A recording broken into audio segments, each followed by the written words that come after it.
We're learning more and more about COVID-19, the honey badger virus, on a daily basis, and we're seeing some possibility of some weird skin conditions I want to tell you about that may be diagnostic for somebody who has it as well. I want to talk about boosting your immune system today. Hello, everyone. I am Dr. Chris Martenson here with your SARS-CoV-2 daily update. This is day 78 of our reporting here, titling this one, Boosting Your Immune System. I'm going to tell you what I do. Not that that's the right thing to do, but people have been asking, so I was going to lay out what I've been doing to stay healthy here. All right. First, the numbers. These are April 9th cases because I'm reporting the day before cases, so I have the complete story here. Look what we have going on here. United States, 1,900 deaths. That's a big increase there. And closing in on 500,000 cases in the United States all alone, plus 33,000 cases overall. And just lots and lots of people in very serious, very critical condition. Spain is now in the number 2 position here. And seeing just lots and lots of deaths in Spain. And relative to the United States, relative to the overall numbers here on a ratio basis, probably because they got out in front of this and had it a number of weeks before the United States. And Italy looks like they're starting to flatten things out here. They are starting to flatten things out. They're getting their arms around it. Required just a lot of non-pharmaceutical interventions. It required social distancing, all of that. And of course, large concerns over what happens. How do we get out of this? What do we do next? How do we begin to move on with our lives? Can we do that? These are all questions that we're going to continue to explore because it's not obvious how we're going to get out of this. China is just now exploring the idea of taking their hammer off and going into the dance. And a lot of concerns there. Are they going to see an emergence or reemergence of the virus as it spreads around? It's a very, very tricky virus and is proven more than capable of as being a foe. And with the exception of Switzerland, which seems to have gotten its arms around its numbers, brought them down a little bit. And Portugal here, China, you just got to put them in a different category at this point. Everybody's in 4 digits up here. United States way out front with a 5-digit, posting a 5-digit number there. So, hey, these are the numbers. It's great to hear that we're turning the corner, that things are flattening. But what we can't say at this point is that we're past the peak and it's now it's easy. These are still really tragic numbers to be posting. So one of the things that's come up is numerator, denominator. How many people have had this and how many people are on the bottom of this thing? If there's a lot of people who have been exposed to it, scenario B, as we've been calling it, where a lot of people have had it and gotten antibodies to it and gotten past this whole thing and are now safe, recovered. The idea is that the denominator has a lot more recovered patients in it than we know about because many people were asymptomatic entirely or had very mild symptoms through the course of the disease and never got recorded anywhere on the total case column. But the numerator as well is, well, how are people recording deaths? A lot of controversy around this. It's not easy. I will confess, it's not easy. Did somebody die from COVID-19 or did they die with COVID-19? Dying from it. It was the proximate cause of death, even though the death certificate would probably have to report something like cardiac arrest, complete respiratory failure, organ failure, something like that. But still, it would be COVID would have been the thing that caused that. And then dying with it means, if you get in a car accident and you have COVID and you test positive for it, you didn't die from COVID, right? You died with it. So how is all that recorded? And of course, there's some concern that deaths are being overcounted, but there's also concerns that deaths are being undercounted. Let me show you two ways to get at this.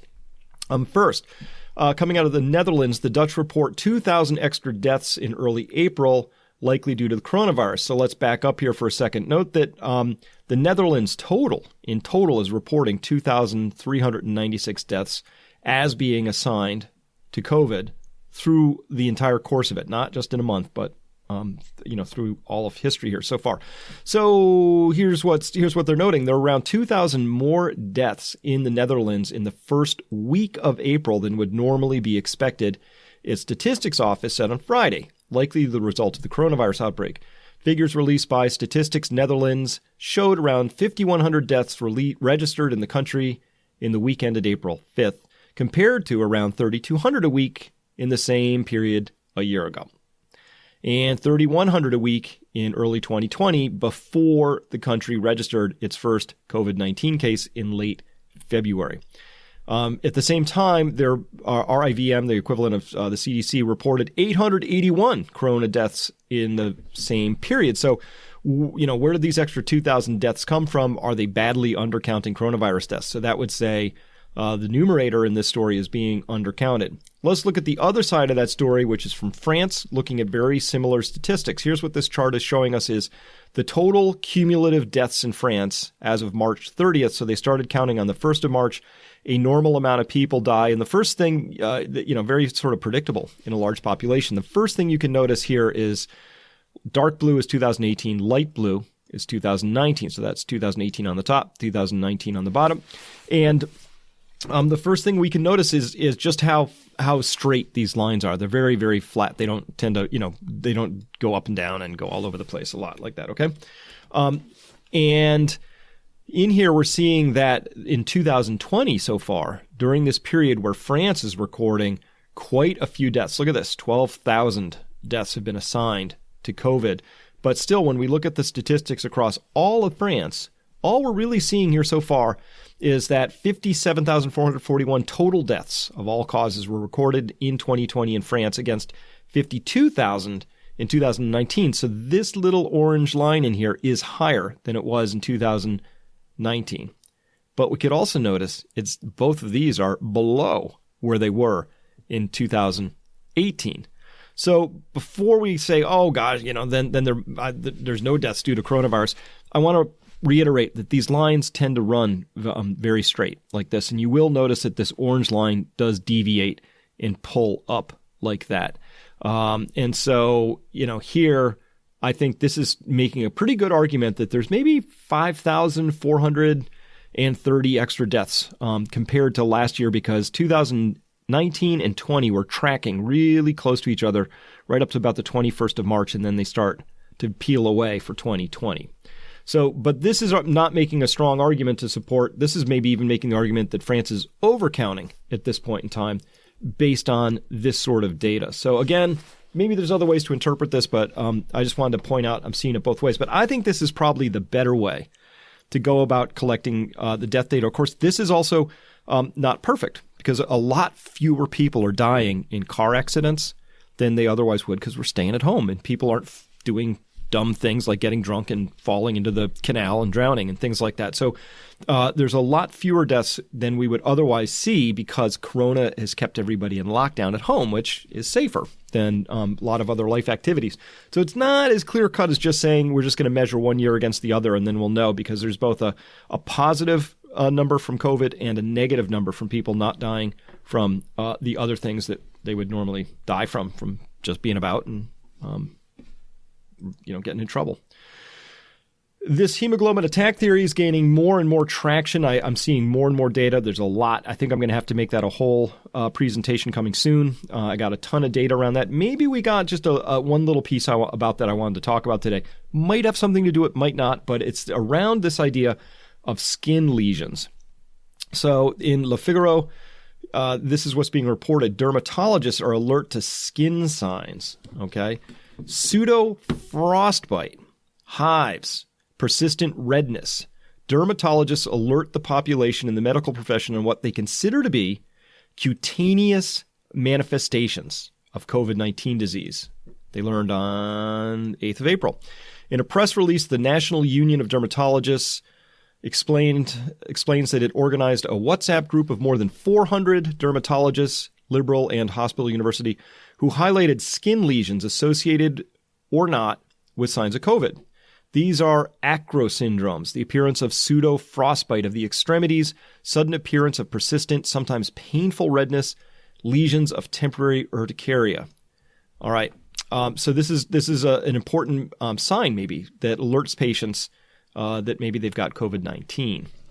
So they say here the analysis of many such cases reported to the SNDV shows that these manifestations can be associated with the coronavirus. All right. So at any rate, with or without necessarily having any respiratory signs. So this is a thing that can show up. What does it look like? It looks like this. It looks a lot like frostbite. So I found a lot of cases that looked just like this. A lot of pictures that are coming out tend to be on the extremities and tend to be on the feet, on the toes. Very common place for this to be showing up. And hunting around, I found that Paolo Pasquale here reports that I have several patients with these lesions. No other symptoms but skin, mostly children or very young adults, feet or hands. Mario Cutrone says, we report a lot of cases here in North Italy. The patients are adolescents, healthy, without obvious story of corona infection in the family. Sometimes blisters occur, sometimes only pernio-like lesions. This condition lasts for weeks. We were waiting for a better understanding. So this is early. We don't know what this means yet, but I'm just pointing it out because among the many things we can now say is a potential or possible sign of COVID infection include loss of sense of smell. It could include dizziness, nausea. It could include diarrhea or vomiting. It can also include loss of cerebral functioning. People report being disoriented, confused. And these early symptoms, sometimes in those latter two I just mentioned, can precede a turn for the worse. But this is interesting that it's showing up in adolescents, young adults. All right. So tell you what, there is a sour note by Fauci, but I'll tell you what, I'm going to get to this one second. Let me build this the other direction first. So I'm still digging around for, can you get lasting immunity or not? And I wanted to see what we could come up with. Here's an article that I found that I didn't see back in March. Do you get immunity after recovering from a case of coronavirus? It's a great question. We want to know that. So I found some interesting information I want to share with you here. First, researchers do know that reinfection is an issue with the 4 seasonal coronaviruses that cause about 10 to 30% of common colds. Okay, so humans have a lot of experience with coronaviruses. We tend to get infected with them every year. And so maybe these coronaviruses behave differently and are different in many important facets from COVID-19. But listen, it's the closest virus we can look to get maybe some clues. So what are those clues? Here they are. These coronaviruses seem to be able to sicken people again and again, even though people have been exposed to them since childhood. Almost everybody walking around, if you were to test their blood right now, they would have some levels of antibody to the 4 different coronaviruses that are known.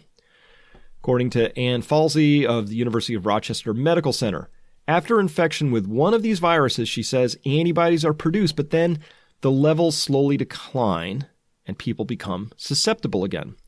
Most respiratory viruses only give you a period of relative protection. I'm talking about a year or two. That's what we know about the seasonal coronaviruses, she said. In studies, human volunteers who agreed to be experimentally inoculated with a seasonal coronavirus showed that even people with pre-existing antibodies could still get infected and have symptoms. So we don't know anything about, in this case, what the titers of those particular antibodies were, but this is supportive of the material we went over 2 days ago, and that's because I took yesterday off. And this really getting at the idea of that data that came out of China, 175 patients, that the levels of antibodies that were circulating in COVID-19 patients who had recovered in a third of those cases, roughly, or 30%, I think the number was, they were below a level that thought would confer any particular immunity and protecting you from reinfection. So carrying on, I like the information in this article, so I'm going to do a bunch of it here. That happens even though these viruses aren't as changeable as influenza, which mutates so quickly that a new vaccine has to be developed every year. So these viruses are kind of stable. The coronaviruses tend to be more stable than influenza, meaning their outside surface proteins have the same shape. So your body's seen that shape, develops an antibody to it, sees that shape again next year because the virus has not mutated all that much. They're not as changeable as the word they're using here. And so because it hasn't changed all that much, you should have immunity against it. We work with some common cold coronaviruses. We have samples from 30 years ago, strains that were saved from 30 years ago, and they're not appreciably different than the ones that are circulating now. That's pretty stable, right? 30 years, they don't change that much. Says virologist Vineet Banashiri of the University of Texas Medical Branch in Galveston. Still, seasonal coronaviruses probably do mutate a bit over time to evade the body's defenses, says Freeman. But there's little known about what those changes might look like since researchers don't do annual surveillance of coronaviruses as they do for influenza. All right, so we're operating a little blind here. It's also possible that for some reason the body's immune response to seasonal coronaviruses is just not that robust, or that something about the infection itself may inhibit the body's ability to develop long-term immunity. Maybe the antibodies are not protective, and that is why, even though they are present, maybe they don't work that well, says Freeman. So this is a possibility, and this is what we're concerned about and worried about here with respect to COVID-19. Let me just take my coat off here. It's making a lot of noise.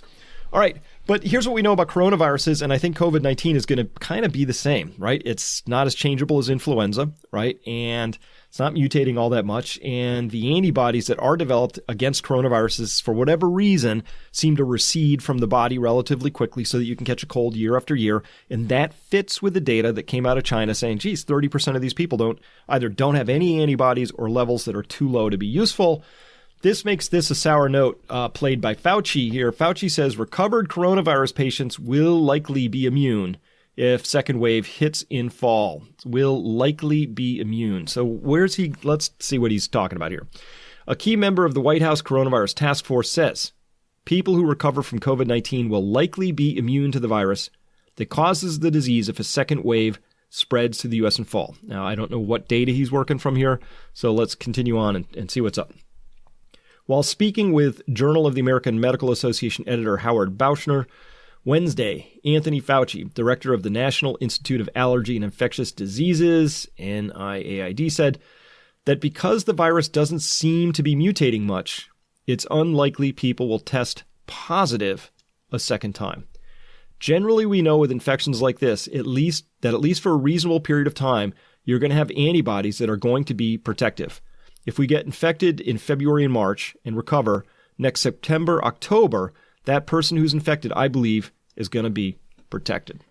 So maybe because he's talking about a 6-month window here and these people are talking about a year-long window, but that may be true. For this, I don't have a lot to go on, but this is a little bit of a sour note because I want better data than this. I don't think it's correct to say generally we know with infections like this, which means coronaviruses, I assume, that they're at least for a reasonable period of time, you're going to have antibodies that are going to be protective because the data is 30% of the people don't have any reasonable antibodies for any period of time, a reasonable period or not.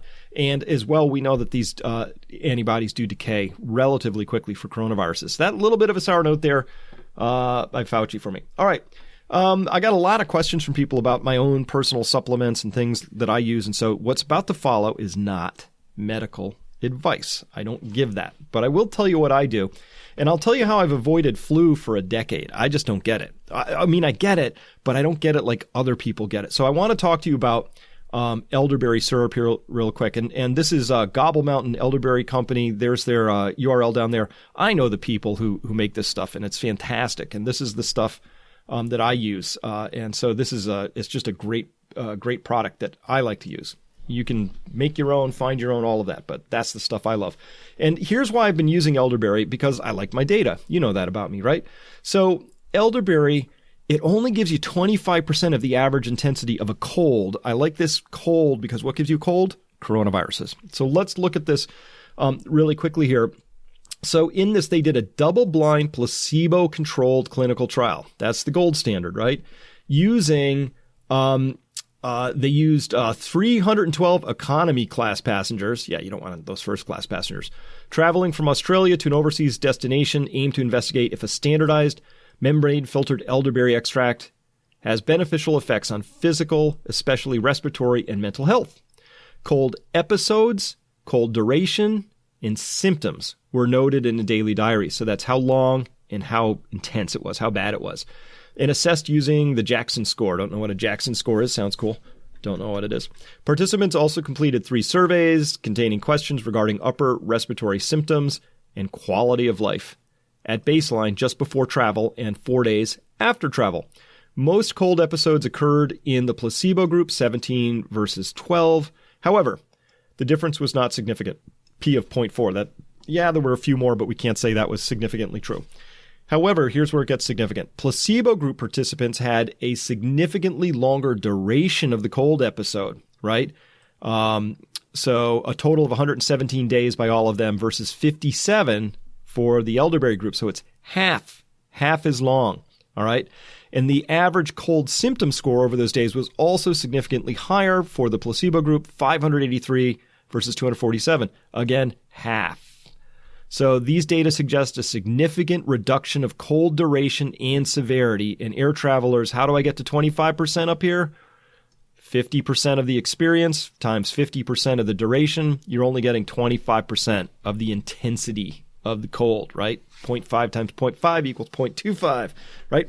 So at any rate, that's cool, right? I like my data like that. Or here they did it with influenza A and B virus infections, and same thing.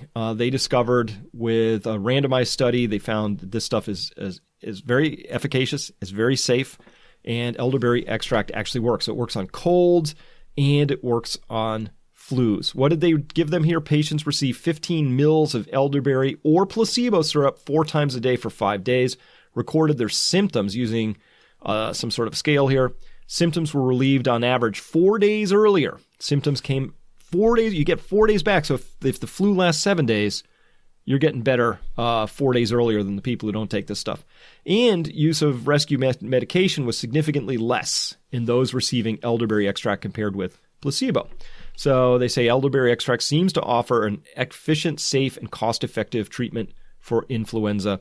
And of course, you always want more studies. So this is the data. Ever since I came across this data, I mean, look at this is from 2004, and this is a more recent one, 2016. So lots of studies. I've just picked 2 out, but there's tons. All of them finding these sorts of things that elderberry really works. So elderberry's been part of my immune booster system. I use it when I feel that first scratchy throat thing. I don't take it every single day. I take it when I have that first intuition that maybe I've got that something's off.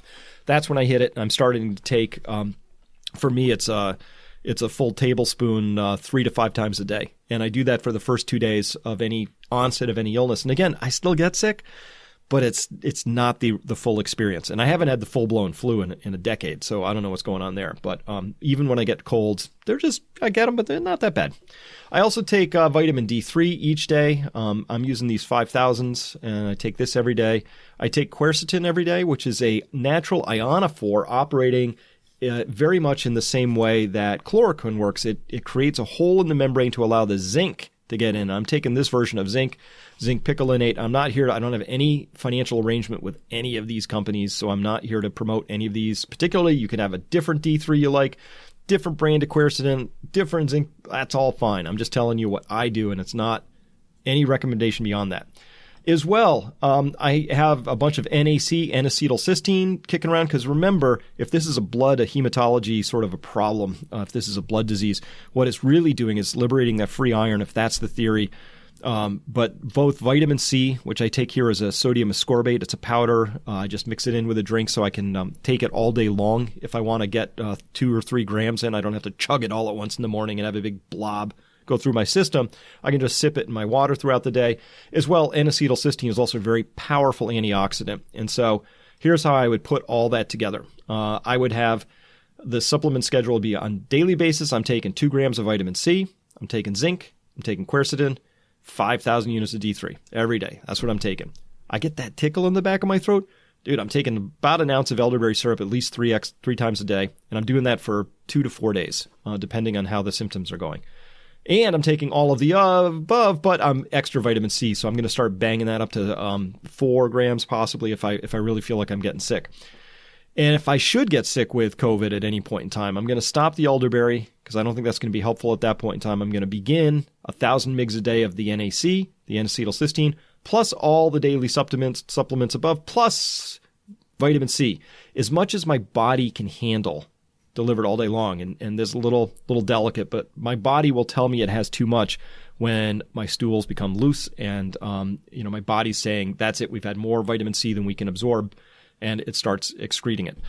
However, I will note that when I am sick, I can take a lot of vitamin C before I hit that sort of a limit compared to when I am not sick.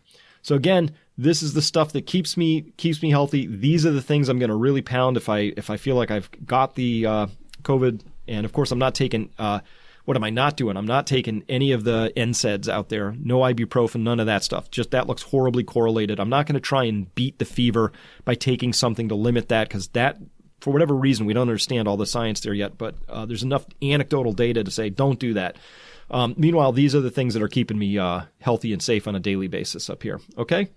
All right. So a lot of you asked. I just wanted to get through that. Economic damage, China edition. Already they see that nearly 500,000 Chinese companies close in the first quarter as the pandemic batters the economy. So 460,000 Chinese firms closed permanently in the first quarter as coronavirus pandemic pummeled the world's second largest economy, with more than half of them having operated for under 3 years. So those new companies, a little bit more delicately positioned, and so they were obviously the first to go. The closures comprised of businesses whose operating licenses had been revoked, as well as those who had terminated operations themselves, included some data I want to get to, 26,000 in the export sector. So that's pretty interesting that thousands and thousands of companies that were involved in export are no longer on record. However, we have to put this in context. I like the context always. At the same time, the pace of new firms being established slowed significantly from January to March. Around 3.2 million businesses were set up, even though that's a 29% drop from a year earlier. So, yeah, 460,000 went out of business, but 3.2 million sprang up, even though that was less than before. So in terms of firm formation, it's still net positive, although that curve got flattened a little bit. Economic damage, U.S. edition. Here we're seeing the nitrogen dioxide levels, again, comparing here March averages from 2015 to 2019, and then comparing that to the March 2020. And you can just see the difference, like how much of this nitric oxide, which is associated with burning things, and it comes out of the tailpipes of cars, a little bit less with modern emissions, but it's an indication of economic activity. You can clearly see there's a huge diminishment between those two data sets. And we look at the Dismal Economics headlines just piling in all over the place now. Nearly a third of U.S. apartment renters did not pay rent in April. 50% of all households who responded to a survey said all their savings are going to be wiped out by the end of April. Today is April 10th, so 20 more days. Coronavirus job losses could total 47 million. Unemployment rate may hit 32%, according to the U.S. Federal Reserve. And speaking of the Federal Reserve, I'm really disappointed in them. Very unhappy with what they're doing. This is economic damage, this stuff. They're creating monetary damage.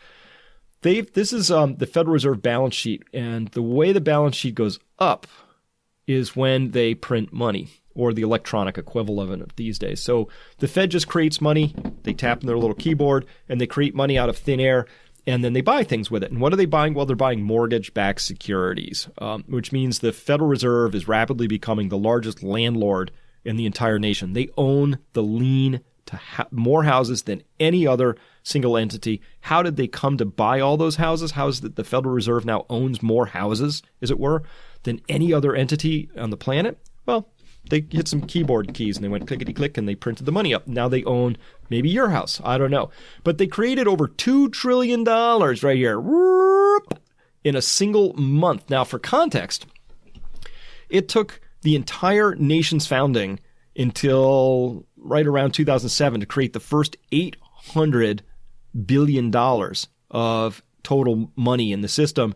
And they've created nearly 3 times that amount. Well, 2.5 times that amount in a month. And on the books to create another 4 trillion maybe. So this is all money printed out of thin air. Trillions and trillions and trillions. All right. Well, that raises the question, obviously, well, how much is a trillion? Because I got to be honest, even I don't know. So this is the crash course. If you're in quarantine, you got nothing better to do, you're in lockdown, I would highly recommend you watch this crash course right down, beginning chapters 1 through, and I had to cut it off. There's 28 chapters here now. But some of you saw that I talked about this chapter on exponential growth here, Compounding's the Problem. I put that out. It's actually pinned at the top of my Twitter feed right now.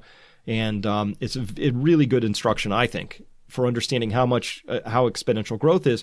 But this one here, chapter 12, how much is a trillion, This is what it looks like. It's a really great chapter. Hey, let's watch that now. Jason, bring that up.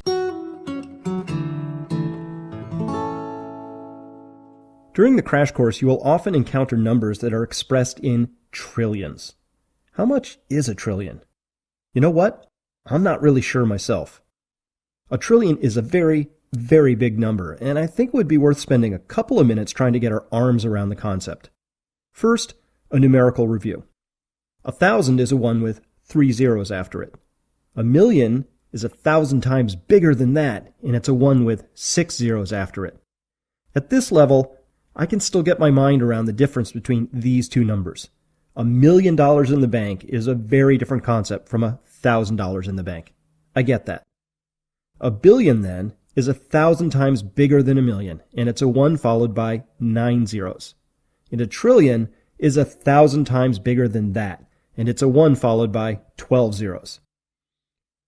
So a trillion is 1,000 billions, which means it's 1,000,000 millions. You know what? I don't know what that means. I can't visualize that, so let's take a different tack on this. Suppose I gave you a $1,000 bill and said you and a friend had to spend it all in a single evening out in the town. You'd have a pretty good time. Now, suppose you had a stack of $1,000 bills that was 4 inches in height. If you did, you know what? Congratulations. You'd be a millionaire. Now, suppose you wanted to enter the super elite of the wealthy and have $1 billion. How tall of a stack of $1,000 bills would that be? The answer is a stack 358 feet high, seen here reaching 50 feet higher than the Statue of Liberty. Now, how about a stack of $1,000 bills to equal $1 trillion? How tall would that stack be? Think of an answer. Well, that stack would be 67.9 miles high. And I meant stack, not laid end to end or anything cheesy like that. A solid stack of $1,000 bills, 67.9 miles high. Now that's $1 trillion. That still doesn't do it for you? Okay, I want you to imagine that you're in a car on a roadway that's lined at the side with a sideways stack of $1,000 bills. A nice, compact, rectangular column of $1,000 bills is snaking along the roadside next to you as you drive. You drive along without stopping for a little more than an hour, and the entire way, there's that stack of $1,000 bills right next to you on the side of the highway the whole way. Said another way, the amount of money created in the past year in the United States economic system, if it had been printed up as $1,000 bills and stacked along the side of the road, would stretch from the center of Manhattan to Trenton, New Jersey. So there it is. Either you can visualize the stack better by driving along next to it, or by standing on top of it, or any other way you wish to express this statement. But make no mistake, $1 trillion is a very, very big number, and we should not be lulled into complacency simply because it's too big to really get our minds around. Instead, we should be very nervous that our money supply now stands at not $1, but $12 trillion. And the total accumulated debts and liabilities of the United States are several times greater than that. We are living in an era where our leaders are making decisions at orders of magnitude that they simply can't truly understand. And many politicians have less expertise in math, economics, and or business than most people watching this video. When they vote for the next $1 trillion bailout, raise the debt level by another $1 trillion, or pressure the Federal Reserve for another $1 trillion stimulus program, they don't have any real sense of what the implications will be. No one can. We've reached the point where we're operating a territory that's beyond our neural programming. As a result, unintended consequences to our current policies are guaranteed, and we need to be ready for that. Oh, and if you think wrapping your brain around the concept of $1 trillion is hard, let's turn to Japan for a moment. In August of 2013, Japan's national debt exceeded 1 quadrillion yen for the first time. How much is a quadrillion? Well, if we swapped out the $1,000 bills we've been using with 1,000 yen notes, the stack would wrap around the earth almost 3 times. All right, let's move on to the next chapter because my brain hurts. Please join me for our next chapter, a very important one on debt. All right, with that, I hope you found that helpful. But imagine this. So that means that in the last month, the Federal Reserve has essentially printed, in quotes, because they don't do it. No, it's not an actual printing press with paper. It's keyboard stuff. They just clickety-click, and off it goes. And they printed up a stack of $1,000 bills, 138 miles long in a month. So that's as if you got in your car and you drove for 2 hours and 40 minutes at highway speeds, and you drove all the way to Wilmington, Delaware, and the entire way, the side of the road was lined with a stack of $1,000 bills. Just a month. That's astonishing, which means I want to direct you now to something else we're going to be talking about very soon, is this other chapter on inflation. You have to understand what's coming. This is going to be highly, highly inflationary once we get past this deflationary burst of all these people losing their homes, losing their cars, losing all of that. That's the deflationary burst. But this is something, this exact thing that's about to happen is something that I predicted would happen. And I predicted that back in the crash course in 2008. Honestly, I kind of thought it was going to happen before now, but here it is. And so to understand that, the most important thing you need to do right now is to give yourself the education, the background of understanding how the money system works and why this overt printing is going to lead to certain outcomes such as inflation. It's going to have a lot of effects. As well, Mike Maloney's Hidden Secrets of Money is just an absolutely wonderful treatise that goes through this stuff and even better in terms of the quality of the production. Great education. I think both of them converge on telling you about the money system. Where the crash course goes further too is it goes into the ways that the economy, which is one E, interact with the environment, which is another E in the story, as well as energy. So those three E's come together with the fourth E, which is exponentials. Together, those things all come together and tell the story of the crash course. Great context for what's happening. And of course, it really supports everything that I've been wanting to conclude around, which is, well, you got to plant a garden. And part of that is rooted in this understanding of money and money creation, how the Fed works, how money is supposed to work, quantitative easing, what that is, and this inflation thing that's coming up. And of course, now you understand how much a trillion is. All right, just a few simple conclusions today. If COVID-19 is like the seasonal cold virus, it doesn't give us lasting immunity. Nuts. I mean, that's just...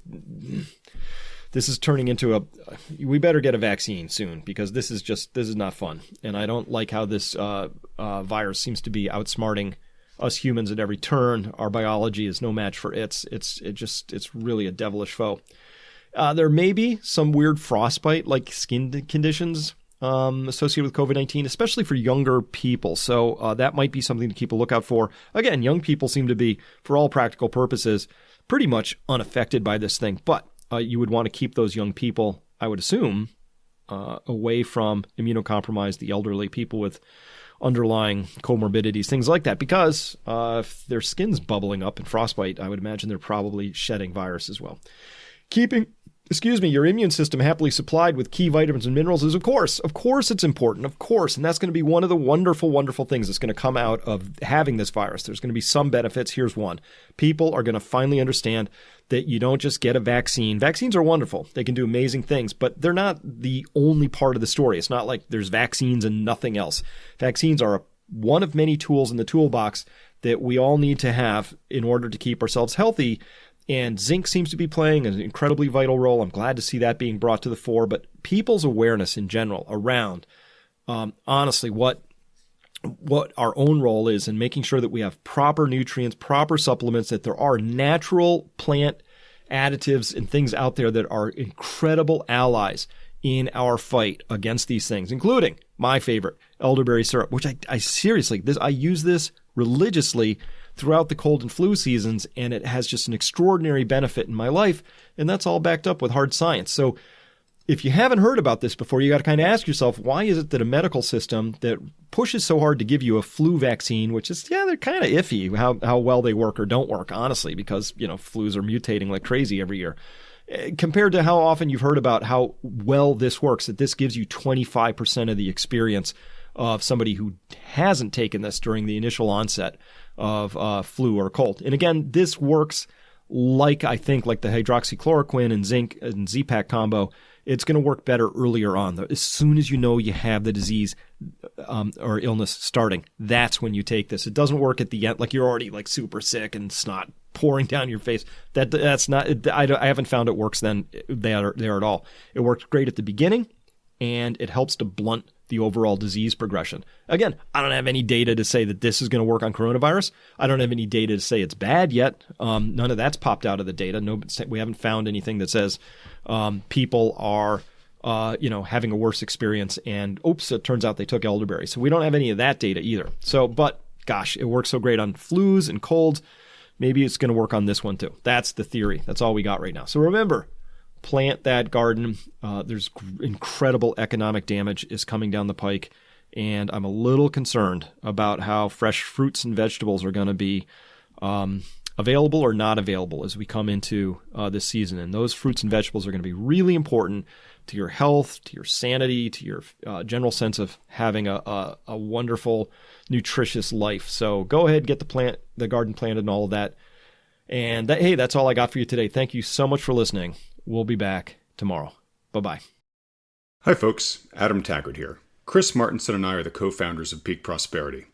If you want to get alerted whenever we release a new video from Chris, just click the red subscribe button right beneath the YouTube video player. Once you've done that, a little bell icon will appear right next to it. Click on that bell. It looks like this. And that's it. The next time we publish a video from Chris, you'll immediately receive a notification from YouTube. Thanks for watching our videos.